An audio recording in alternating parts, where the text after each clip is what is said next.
വടകര ഏറാമലയിലെ ആക്രമണ സംഭവം പോലീസിന്റെ പങ്ക് സമഗ്ര അന്വേഷണം നടത്തണമെന്ന് UDF നേതാക്കൾ വാർത്താ സമ്മേളനത്തിൽ പറഞ്ഞു. പോലീസും LDF നേതാക്കളും ഗൂഢാലോചന നടത്തിയാണ് ആക്രമണം അഴിച്ചുവിട്ടതെന്ന് നേതാക്കൾ പറഞ്ഞു. ഡിസംബർ 13 വോട്ടെണ്ണൽ കഴിഞ്ഞതിനു ശേഷം ഏറാമലയിൽ ഇന്ദിരാഗാന്ധിയുടെ സ്തൂപത്തിന് നേരെ ബോംബെറിയുകയും കോൺഗ്രസ് ഓഫീസ് തകർക്കുകയും പിന്നീട് 4 മണിക്കൂർ നേരം ആയുധങ്ങളേന്തി 300ഓളം കലാപകാരികൾ മുസ്ലിം ലീഗ് ബസ് സ്റ്റോപ്പുകളും സ്തൂപങ്ങളും തകർക്കുകയും വീടുകൾക്ക് നേരെ ആക്രമണം നടത്താൻ മുതിരുകയും ചെയ്തതിൽ നിന്നും പോലീസും ക്രിമിനലുകളും തമ്മിൽ ഗൂഢാലോചന ഉണ്ടായിരുന്നെന്ന് വ്യക്തമാക്കുകയാണെന്ന് നേതാക്കൾ പറഞ്ഞു. വോട്ടെടുപ്പിൽ പരാജയപ്പെട്ടപ്പോൾ അണികളെ സജീവമാക്കാൻ CPM RJD നേതൃത്വം ആലോചിച്ചുകൊണ്ടാണ് ആക്രമണം ആസൂത്രണം ചെയ്തത്. യാതൊരുവിധ പ്രശ്നങ്ങളുമില്ലാത്ത സ്ഥലത്ത് ബോംബും മാരകായുധങ്ങളും എടുത്ത് ഏകപക്ഷീയമായ ആക്രമണമാണ് നടന്നതെന്ന് നേതാക്കൾ പറഞ്ഞു. വാർത്താ സമ്മേളനത്തിൽ പാറക്കൽ അബ്ദുള്ള, N വേണു, കോട്ടയിൽ രാധാകൃഷ്ണൻ എന്നിവർ പങ്കെടുത്തു. പോലീസ് പൂർണ്ണമായി ഇവർക്ക് പ്രൊട്ടക്ഷൻ ഒരുക്കി കൊടുത്തു. പിന്നെ ഇവർക്ക് എന്താ പ്രശ്നം? 3 മണിക്കൂർ നിന്ന് താണ്ഡവമാടി. അതിൻ്റെ അപ്പുറത്തുള്ള വീടുകളുടെ ഗേറ്റിനെറിഞ്ഞു. മുസ്ലിം ലീഗിൻ്റെ ബസ് ഷെൽട്ടർ ഉണ്ട്, വെയിറ്റിംഗ് ഷെൽട്ടർ 2 എണ്ണം, അതൊക്കെ അടിച്ചു പൊളിച്ചു. ശുദ്ധ തെറി വിളിക്കാൻ ആരെങ്കിലും ഒരാൾ വീട്ടിൽ നിന്ന് നമുക്ക് നിരന്തരമായി ഫോൺ വരിക, ഇവിടെയൊക്കെ ബഹളം, എന്താ ഞങ്ങൾ ചെയ്യേണ്ടത്, അവരിങ്ങ് വീട്ടിൽ കയറുമോ, എന്താ പ്രശ്നം? നമ്മളെ പല വീടുകളും നമ്മളെ നാട്ടിലുള്ളതല്ല, നമ്മളെ അയൽപ്പക്കത്തുള്ളത്. ഞാനവരോട് പറഞ്ഞു ആരും ഇറങ്ങരുത്, പുറത്തിറങ്ങിയാൽ കുഴപ്പമായിരിക്കും.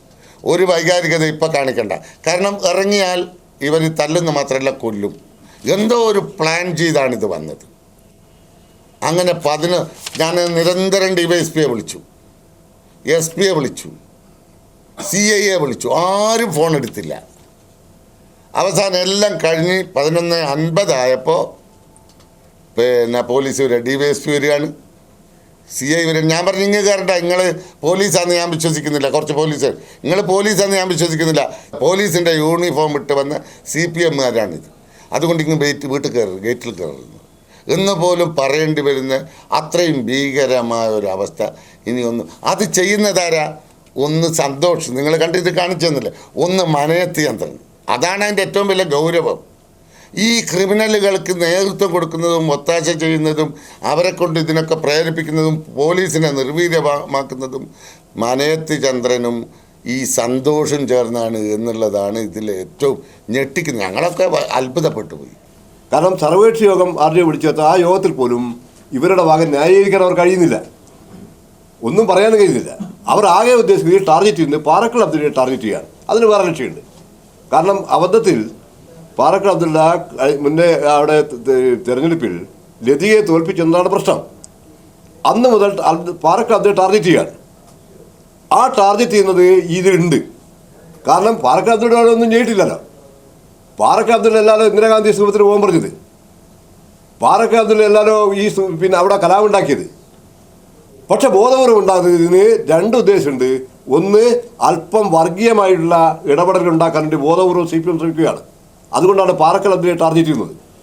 അതുപോലെ പാറക്കൽ അബ്ദുള്ള ഒരു കാരണവശാലും ഇനി എവിടെയും മത്സരം ജയിക്കാൻ പാടില്ല. അദ്ദേഹത്തെ വ്യക്തിപരമായി തേജോവധം ചെയ്യാൻ ബോധപൂർവ്വം ഒരു ശ്രമം നടക്കുന്നുണ്ട്.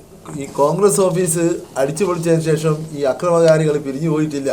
അതിനുശേഷമാണ് മുസ്ലിം ലീഗിൻ്റെ പാർട്ടി ഓഫീസും അടുത്ത വെയിറ്റിംഗ് ഷെഡും ഒക്കെ ഇത് കെട്ടി വലിക്കുന്നത്.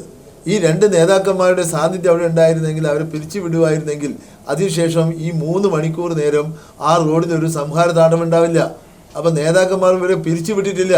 കോൺഗ്രസ് ഓഫീസ് അടിച്ചു പൊളിക്കുമ്പോൾ ഈ ഇന്ത്യയുടെ മുൻ പ്രധാനമന്ത്രിയുടെ പ്രതിമ അടിച്ചു പൊളിക്കുമ്പോഴും ഈ നേതാക്കന്മാർ സാന്നിധ്യമുണ്ട്. അവിടുന്ന് ഇവരെ പിരിച്ചു വിട്ടിട്ടുണ്ടായിരുന്നു എങ്കിൽ ഈ പാർക്കെന്ന് പറഞ്ഞ പോലെ 3 മണിക്കൂർ നേരെ ഉണ്ടാകുന്ന സംഭവം ഉണ്ടായിരുന്നില്ല. ലീഗിൻ്റെ വെയിറ്റിംഗ് ഷെഡും തെരഞ്ഞെടുപ്പ് കമ്മിറ്റിയുടെ ഓഫീസുകളും ഒക്കെ അടിച്ചു പൊളിക്കുന്ന ഒരു വിഷയം ഉണ്ടാവുമായിരുന്നില്ല.